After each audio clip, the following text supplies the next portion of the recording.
The Quebec government has decided not to invest additional public funds into the struggling electric vehicle maker Lion Electric. Economy Minister Christinne stated that the company's recovery plan just didn't justify further financial support. Lion Electric, which had been under creditor protection since December, recently sought a $20 million government aid package from investors, but Premier François Legault emphasized the need for a responsible decision. The Quebec government had already contributed $177 million to the company.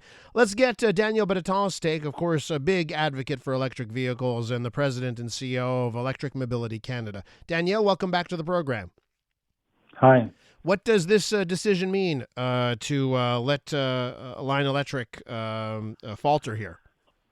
Well, it's too early to tell because Quebec investors are still willing to move forward. So what they're asking is that at least the program to financially support the purchase of electric school buses be put back in place. So I have to tell you that I'm not impressed at all with what happened last week, because for those of you who don't know this, the people at Lion Electric learned the decision of the Quebec government through the media. Mm-hmm. No one called them before the article was online, which I find utterly disrespectful, to say the least. But beyond that, I don't know if your listeners are aware of this, but a few weeks ago, the Canadian government, was said that it would put together $2 billion to help the auto workers in Ontario, considering Donald Trump's threat of tariffs. So this means that there will be $2 billion put aside for these workers. Back in 2009, the Canadian and the Ontario government had loaned $13 billion to Chrysler and GM, two U.S. companies, when they filed under Chapter 11.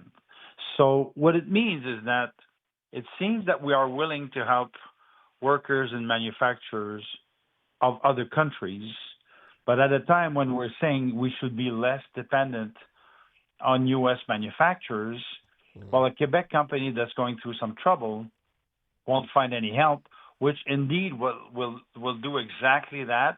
It will help school bus makers from the U.S.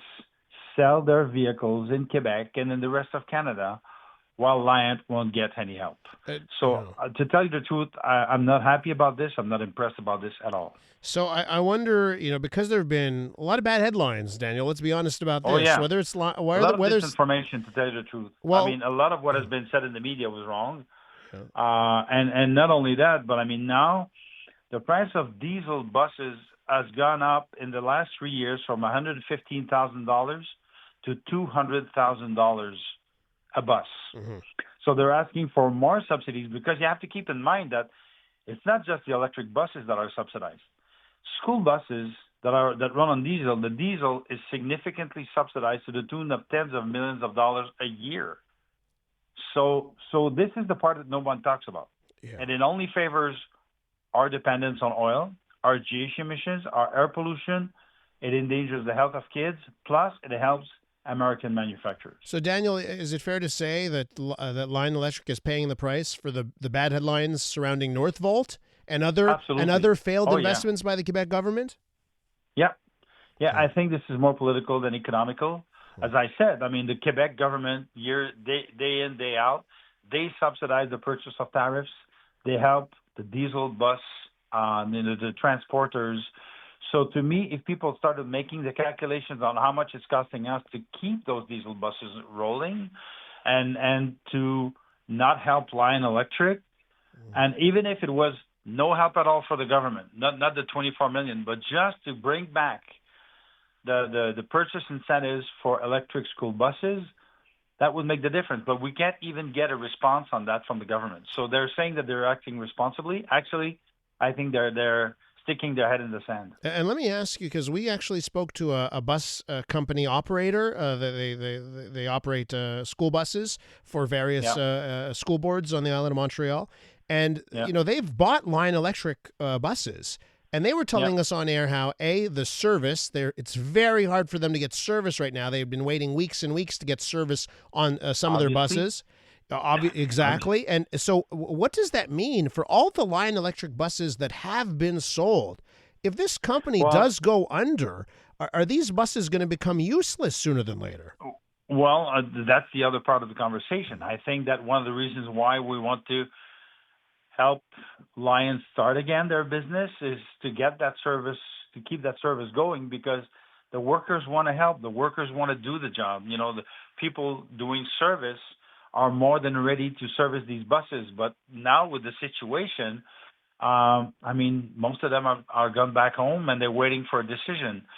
So it is a very important question. You're absolutely right. And that's why we have to find a constructive solution. And right now, I'm not impressed by the Quebec government, to say the least, and not the Quebec government, but all the parties, whether it's the Liberals, the PQ, or the Quebec Solidaire, to think that this is a responsible solution while we're saying we have to be less dependent on U.S. manufacturers.